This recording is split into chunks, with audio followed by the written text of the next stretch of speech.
we'll cover that, but it's kind of short, but we'll let people turn it in. But I am going to show this video that Dr. Chan put out about LDS missions, if that's okay. Is that all right with you? And those of you it doesn't apply to can just work on your application.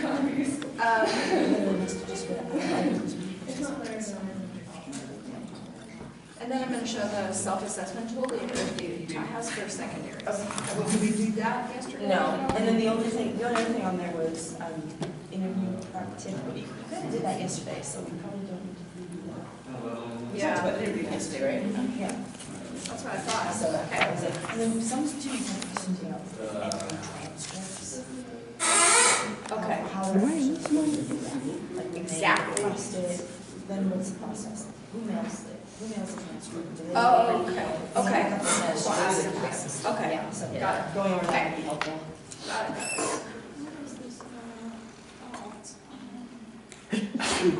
Bless you. Okay, so we'll go ahead and play this for you. Oops.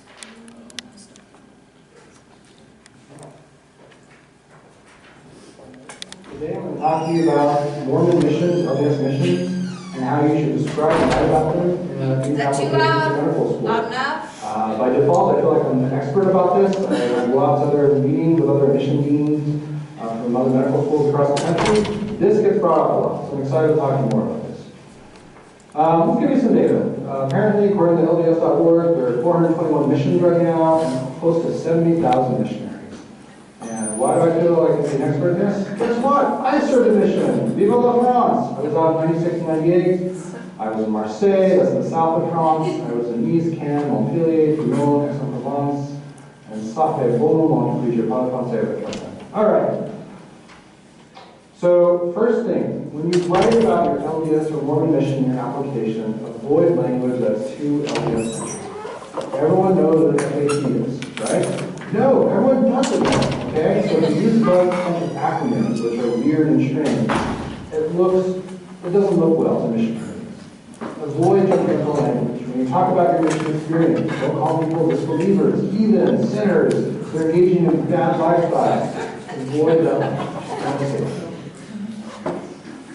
Don't talk about your mission, don't talk around the mission or be vague about it.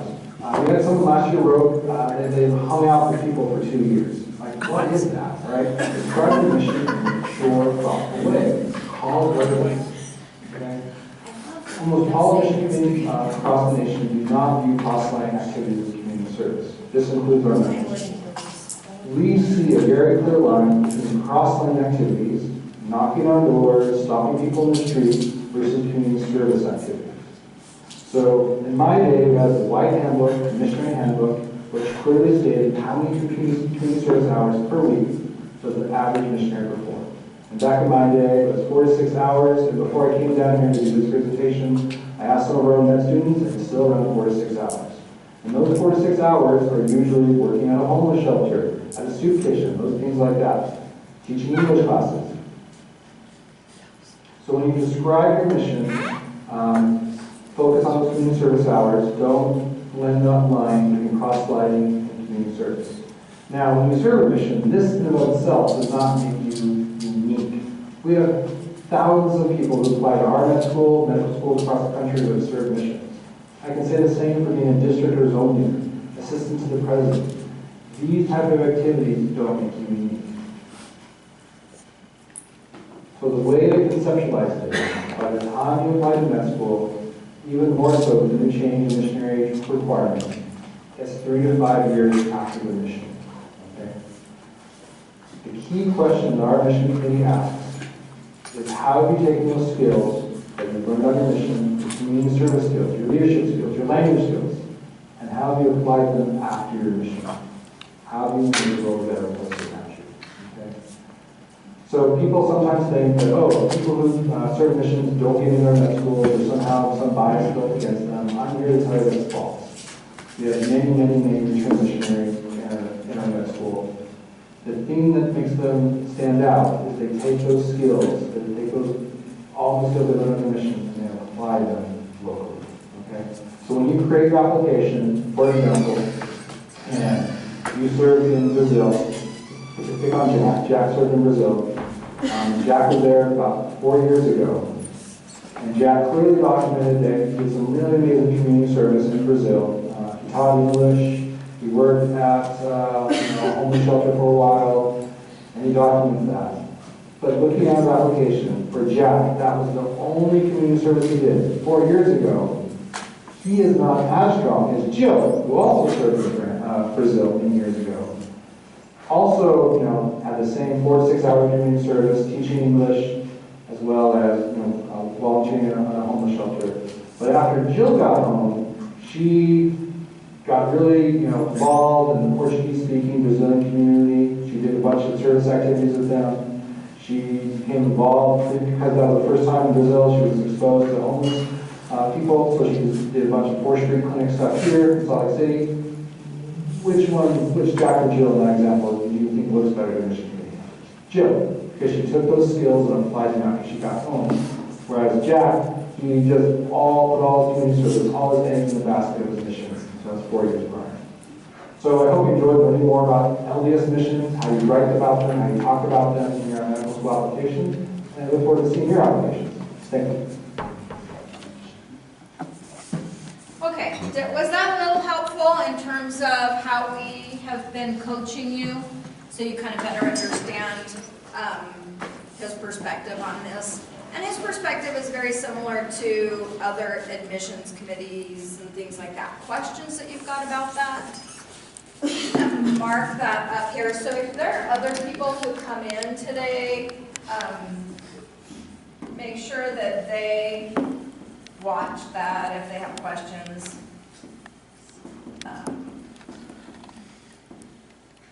Because I think that sheds a lot of light on how you talk about it. So if we have a service project that we think looks good because it shows that we applied what we learned in our mission, like for example language skills, like apply it in the dual immersion program. Yeah, oh yeah. Can I state in Yes. the description, say applied skills from Yes, the of course you learned can. from Yes. our mission? Of course. Okay. Yeah. Link the two. Right. Yep. I will tell you his biggest criticism is somebody who comes back and learns Spanish but never uses it. I will tell you, probably don't even apply to the University of Utah Medical School in that case, just because he's very critical of that. Yeah. Other questions that you've got about this one? The other thing I want to share with you is the University of Utah Medical School secondary, and when we're talking about medical, for those of you who aren't medical, this really does still apply to you. But the University of Utah Medical School secondary is actually online, and you can take a look at it. You can, it's called their self-assessment. So if you were just to go to their admissions page, right, you will see this thing called self-assessment, or it's also up here, take this self-assessment. This self-assessment, 7 pages, truly is, I believe, still their secondary, right? I'm looking for a heads up here, somebody who's done it. I think there's the Yes? writing, like they have a writing prompt as well. But They have a what? they have a writing prompt as well, but. Right, but you still have to fill this secondary out. And what it does then is it allows you a little more leeway. Yes, this was updated January 2019. So it does have the new MCAT score criteria in here of at least 125 each section. This is what they are looking for: lifelong learners, balanced life, leadership, commitment to service. This is just everything that they are looking for. So what they will ask you to do in your experiences, and this is where it becomes ticky, so they say, we recommend that you complete at least 36 hours of service within the last 4 years. How many people do you think get into the University of Utah and do 36 hours of service only? Probably 0. The suggestion to be a competitive applicant, we recommend that you endeavor to complete at least 100 hours within the last 4 years. How many get in with just 100 hours? Not many. What is it you learned in our Tuesday morning 7 o'clock class that we've tried to impress upon you? 50 hours a year of service, okay? So this is where you break it out year by year. And This is the exercise you should go through ahead of time to make sure that you've got enough service in each of those years. Does that make sense? Then you have leadership. They recommend at least 3 leadership experiences. They ask for your research. They ask for the hypothesis. If your research was in a class, it's not as valued as if it was done outside of class. They ask how many hours you've devoted to research. And then they talk about shadowing. And it says, time spent shadowing medical students, interns, residents, fellows, PAs, dentists, podiatrists, vets, nurses, EMTs, PhDs is not physician shadowing. Okay? And then it says it is our recommendation that applicants shadow several physicians who work in various specialties, including primary care. We know they like to see 50% or more of your shadowing in primary care. And then you detail out your patient exposure, and then you do all your other experiences, and they're evaluated. So just so you know, this is out there. You can take a look at it now and get ready for it. So make sure that you've got activities that are still current and things like that. Questions about the U of U, secondary? Yeah. You said 50 hours of primary? 50% per, which is like 50%. So yeah, if you're going to shadow an ophthalmologist, if you got 100 hours, at least 50 or more should be in primary care. If you're only doing 30 hours, 50% or more primary care. Questions about this? Okay, let's talk about criminal background checks. As I look across the room, we probably don't need to dwell on this too much. And has the pre-professional committee process changed? Are they still asking for your criminal background? Yes. They still are? For committee letter? For the committee letter? Okay. The reason they do that is because to get into medical school, dental school, pharmacy school, any of these schools, once you have an acceptance, you will be asked to do your criminal background check, because you can't even get licensed as a healthcare provider if you have some things on your background check. And so they want to prevent that. And unfortunately, here at SUU, we actually wrote some letters for people who had dings on their background checks, and that's not a good use of our committee's time. So that's why they ask you for that, just clear record before we get started. So when you get accepted, that's when that kicks in, is you're going to be asked for your criminal background check clearance. There's a company that most of these use called Certify, and they're going to do that. But what students don't know is they also check at your school. They also get a letter of good standing from the dean of students at your school. And so we want to make sure that as a freshman, when you lived in the dorms, you weren't drinking beer and got written up for that, okay? So just realize that they're going to check that, and then they're going to check it again before you start your rotations, okay? So before you actually start your clinical rotations, they're going to check that again. That's pretty much it. That's pretty succinct. I don't know if any of you have any questions about that. Usually when a student has a question, they come see me like right away when it happens. You do have the right to see your records here on campus, so if you want to check with the dean of students just to make sure there's nothing in there, sometimes they will do a write-up, but if nothing ever happens, they won't report that, but you have the right to check that for yourself. Anything else about that topic? So what things prevented someone for like their background check? Oh my gosh, I had a student, this was a sad story. He was, and you guys, most of y'all from rural Utah, he was riding on an ATV with a loaded gun, hunting. And he was on the street, and he got picked up. He never was able to apply to medical school. I know, that's a Utah thing, right? Like, yeah, he didn't get to, yeah. If something like that happens and like it gets dismissed or whatever, would medical school still ask you about it? So, or something?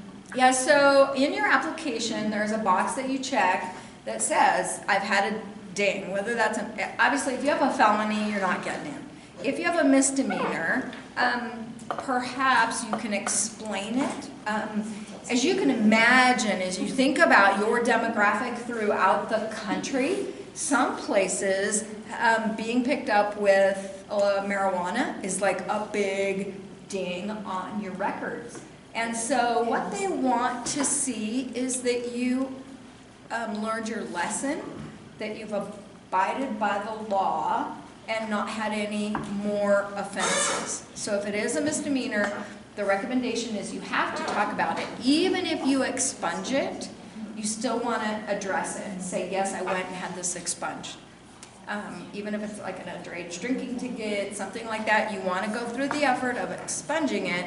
You still have to admit it on your application, okay? Because you risk that it's going to come back to haunt you somewhere else. So it's not the death knell yet, but you have to address it honestly.